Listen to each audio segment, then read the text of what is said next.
안녕하세요, 박PD입니다. 오늘은 이제 어제에 이어서 온가정 프로젝트 2일차입니다.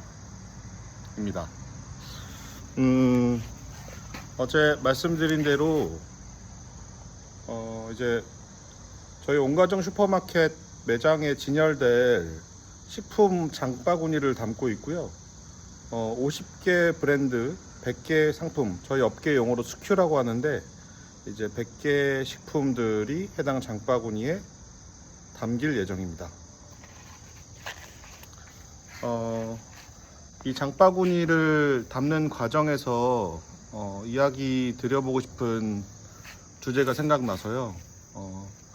어떤 주제냐면, 과연 이 온가정 슈퍼마켓의 식품 장바구니를 담을 때 어떤 식품 선별 기준으로 식품들이 이 장바구니에 담기는지에 대한 이 저희 나름대로의 어떤 기준, 그리고 혹은 저만의 어떤 영업 소싱들의 어떤 비결들에 대해서 한번 이야기해 볼까 하는데요. 사실 슈퍼마켓 운영할 때 결국은 가장 중요하고 본질적인 부분들이 그 슈퍼마켓 매대에 진열될 식품 그 자체잖아요. 그렇죠? 그래서 사실 이 식품 선별이 슈퍼마켓 운영에서 사실 거의 50%, 5할 이상의 중요성을 차지할 정도로 굉장히 이 식품 선별 과정은 정말 그 중요합니다. 사실 이 식품 선별 기준을 세우고 운영하기까지 저한테 와디즈 PD 경력 포함해서 이 상품 그리고 그 식품을 보는 눈을 기르는 데까지 거의 5년, 5년 이상이 걸린 것 같아요. 그래서 그 5년 기간 동안 제가 어떤 저만의 어떤 안목들을 가지고 운영하는지를 말씀드려 볼게요. 일단 저는 식품을 볼 때 세 가지를 기준으로 봅니다. 일단 첫 번째로는 해당 식품 품목들이 포함된 시장의 잠재 성장률을 봐요. 단순히 그 품목이 포함되어 있는 전체 현재 시장의 규모가 크지 않더라도 당분간 2년 내지 3년 아래 이 식품 쪽 전문 유통사들이 보기에 유행이 될 수 있고 시장 잠재 성장률이 크다라고 판단하면 굉장히 해당 식품에 대해서 우호적으로 봅니다. 선호해요. 뭐 예를 들어 쿠키야 두부과자인 뚜부칩 같은 경우에 제가 굉장히 유망한 시장 성장률의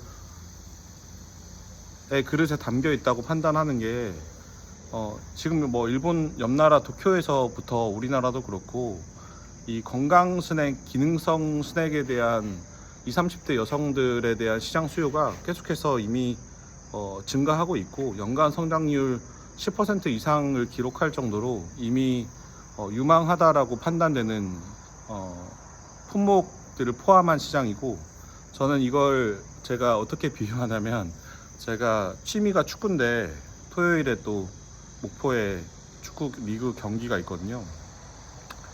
그래서 사실 제가 오른쪽 스트라이크 역할이에요. 오른쪽 공격수 역할인데, 사실 골이나 패스 등 축구 잘하려면 축구 지능이라고 하잖아요. 다른 거보다 그 위치 선정 능력이 굉장히 중요해요. 자기의 어떤 개인기, 드리블, 뭐 패싱 이런 능력도 중요하지만 흐름을 보면서 상대 선수 그리고 내 팀 선수들의 어떤 역량들을 그 상황에 맞게 판단하면서 내가 공을 잡을 수 있고 좋은 길목에서 위치하는 것 그 자체가 되게 중요한데, 이 식품도 똑같아요. 내 식품 그 자체도 중요하지만 그 식품을 아우르는 품목의 시장 트렌드나 성장률 자체를 좋은 흐름으로 가고 있어야 됩니다. 그래서 저는 유통 전문가에 가깝기 때문에 그 시장 흐름들을 굉장히 중요시하고요. 그 다음에 두 번째로는 상품성이에요. 네, 굉장히 어떻게 보면 당연한 얘기인데, 근데 이 상품성을 저는 어떻게 보냐면 이렇게 봐요. 만약에 우리 슈퍼마켓 포함해서 뭐 일반 그 매장의 매대 위에 이렇게 경쟁 상품이랑 쭉 진열이 되었을 때, 과연 내 브랜드 식품을 고객이 집고 싶을까? 네, 먹어보기도 전에요. 그러니까 사보고 싶을까? 먹어보고 싶을까? 집어보고 싶을까? 네, 뭐 눈에 보여지는 패키징이라든지 혹은 뭐 그 브랜드 인지도를 포함해서 과연 딱 처음 매대 위에서 진연되어 있을 때 과연 그 잠재 고객들이 그 식품을 고르고 싶을까? 라는 기준에서 상품성들을 봅니다. 일단 가장 기본적으로요. 그래서 너무 자세하게 얘기 드리면 또 길어지니까. 그 다음에 세 번째로는 파트너십에 대한 이해도인데요. 사실 뭐 인기 연예인도 그렇고 혼자서 대단한 스타가 탄생하진 않잖아요. 항상 스타 옆에는 그 스타들의 잠재 역량들이나 개인 기량들을 안목 통해서 발견해주고, 또 그 기량들을 계속해서 트레이닝할 수 있는 그 좋은 소속 기획사의 조력자들이 있어요. 그렇죠? 그것과 같이 사실 내 식품도 유명해지고 싶으면 반드시 비포트 저희와 같은 파트너십 형태의 어떤 유통이나 광고 형태 등 브랜드 인지도를 확장할 수 있는 파트너십 조력자가 반드시 필요합니다. 네. 내 혼자만의 역량으로 다 할 수 없다라는 현실을 잘 이해하고 있어야 되고요. 근데 생각보다 자기가 애지중지 공들여서 만든 식품이다 보니까 결국 다 자기 거라고 생각하는 경우가 많아요. 뭐 자기 거가 맞죠. 근데 뭐 그러면 해지고 싶다라는 욕심을 안 부리면 되는데, 자기 혼자서 다 유명해지려고 하는 분들이 많아요. 네, 되게 비현실적이라 생각하고요.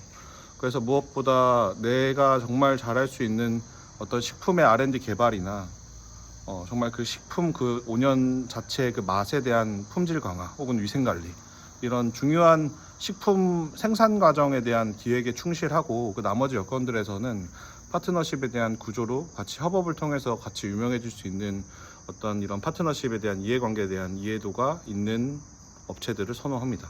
그래서 일단 가장 큰 단위에서 첫 번째로는 이제 그 해당 식품 시장이 포함된 품목들의 어떤 시장 잠재성, 시장 성장 잠재력 중요시 보고, 두 번째로는 상품성, 그래서 매대 위에 올렸을 때 고르고 싶어지는가, 세 번째로는 파트너십에 대한 이해도, 의지, 내가 결국은 유명해지기 위해서, 인지도를 높이기 위해서 다 하긴 어렵고 그 내 역량의 한계를 받아들이고 충분히 이해관계를 같이 할 수 있는, 신뢰도 있는 관계자들과 협업할 수 있는 능력이 있는가, 이런 것들을 중요시 봅니다.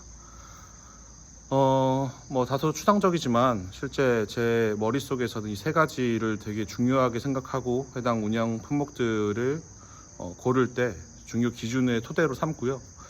거꾸로요. 사실 이 얘기보다 이 얘기보다 더 현실적인 부분들은 뭐 어떤 식품 브랜드를 선호한다 한다도 있지만, 온가정 슈퍼마켓에서 식품들을 고를 때 이런 업체들하고는 하지 않습니다라는 기준이 명확해요. 저 같은 경우에는 좀 그만 까다로웠으면 좋겠는데 라고 할 정도로 제가 생각하는 그 기준의 임계치를 넘지 못하면 진행하지 않습니다. 네, 그래서 근데 그게 뭐 현재 뭐 해당 식품사의 연간 매출이나 뭐 식품 그 자체에 대한 어떤 맛, 위생, 공정 과정의 우수성이나 막 이런 기준들이 또 아니에요. 그러니까 뭐 결코 하지 않는다라는 기준에서는 제가 지금 말씀드린 매출액이나 이런 위생, 품질 이런 것들은 계속해서 소통하면서 발전시킬 수 있거든요. 그러니까 가능성이 열려 있는 부분이에요. 근데 결코 제가 노력을 하고 어떤 좋은 올바른 길들을 제시해도 결코 바뀌지 않는 분들이 계신데, 어떤 그런 곳들을 무수히 많은 와디즈 PD 경력 포함해서 카테고리 무관하게 여러 이런 중소기업, 식품 포함한 여러 브랜드사들의 운영 관계자들을 만나다 보니까 이게 그냥 직관적으로 느낌이 오더라고요. 아, 이런 곳하고는 진행이 어렵겠다. 이런 어떤 것들이 있냐면 일단 일단 이거는 자리에서 그냥 감각적으로 이제는 판단이 되는 부분인데, 일단 딱 자리에 앉는 순간 소통에 대한 태도부터가 달라요. 일단 경계심이 가득하고요. 그 경계심을 넘어서 모든 대화가 폐쇄적이에요. 네. 그러니까 폐쇄적이다라는 말이 딱 맞는 것 같아요. 예를 들어 이게 결국은 가면 아까 말씀드린 파트너십에 대한 이해도도 없기 때문에 이미 애초에 가격에 대한 유통 마진을 계획할 때부터 자사몰에 대한 판매나 일부 자기와 친한 유통 관계자들만의 협업들로 이미 가격 정책이 설계돼 있어요. 그래서 유통 마진도 결코 파트너사들이 달라붙어서 광고를 할 수 있는 유통 마진의 폭이 구조가 안 나오고요. 그렇다 보니까 애초에 유통이 어렵고요. 더 넘어서 저는 브랜딩할 목적이 없어요. 브랜딩할 목적이 없어요. 그러니까 좀 더 돈과 판매를 단기적으로 끌어당기는데 모든 목표가 짜여져 있고, 내 브랜드가 홍보적 차원에서 많은 사람들한테 시식 경험을 알리고, 그 작은 스노우볼 이펙트 마저 말씀드렸지만 작은 팬덤을 처음부터 차근차근 모아서 내 팬덤을 만들 의도와 목적이 전혀 안 보여요. 그러니까 사실요, 참 그래요. 그러니까 어떤 브랜드를 내가 유명하게 만들고 인지도를 높일까는 사실 결과론적인 거여서 제가 뭐 딱 할 수 있다 이런 거는 거짓말에 가까운 것 같고요. 하지만 그렇게 하기 위해서 노력하는 거고, 다만 초장부터 그런 유명한 인기 스타 식품이 될 수 없는 태도를 지닌 곳은 이미 시작하기 전부터 정해져 있고, 정해져 있어요. 네. 그래서 어쨌든 한 5년 기간 동안 여러 업체들을 만나다 보니까 그런 안목들이 생기는 것 같고, 저는 모르겠어요. 뭐 이거는 또 쓸데없는 얘기기도 한데, 정부 쪽 어떤 지원 사업이나 투자 기관에서도 제가 지금 말씀드리는 이런 기본에 대해서 거의 못 보는 경우들이 대부분인 것 같고, 그래서 나라 돈도 허투루 쓰이는 경우들이 많고요.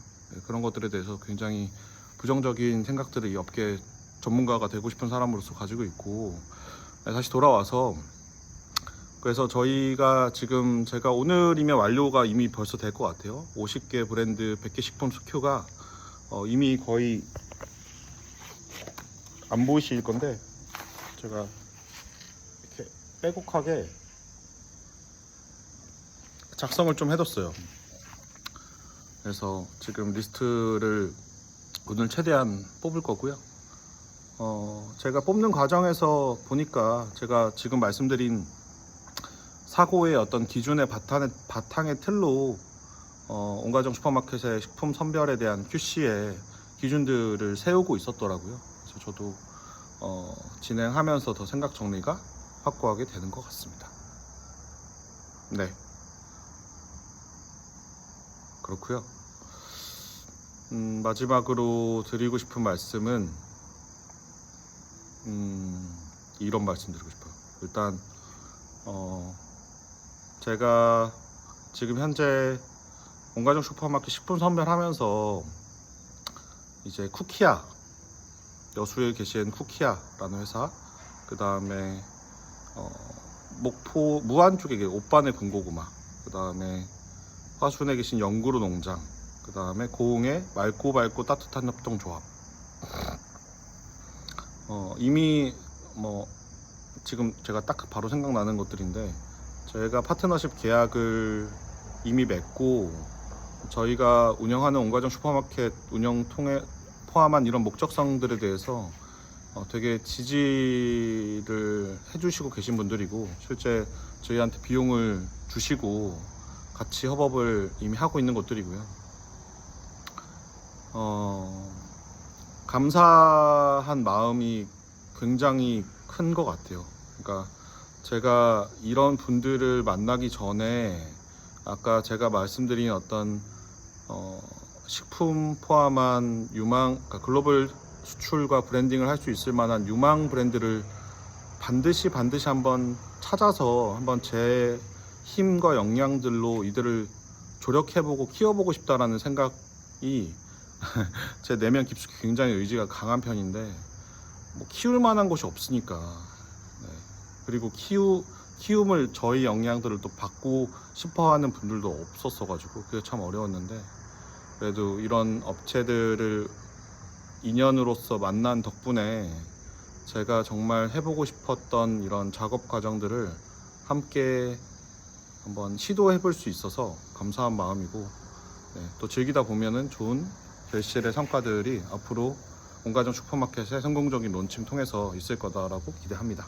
네, 오늘 이상이고 되게 중요한 얘기였어요. 예, 온가정 슈퍼마켓들이 제 지금 이런 생각과 마음가짐, 태도, 기준들을 통해서 뭐 대략적이나마 온가정 슈퍼마켓 디렉터인 박재원은 이런 기준들로 식품들을 선별하는구나, 뭐 대충 무슨 느낌인지는 알겠다, 이 정도만 이해해 주시면 감사할 것 같습니다.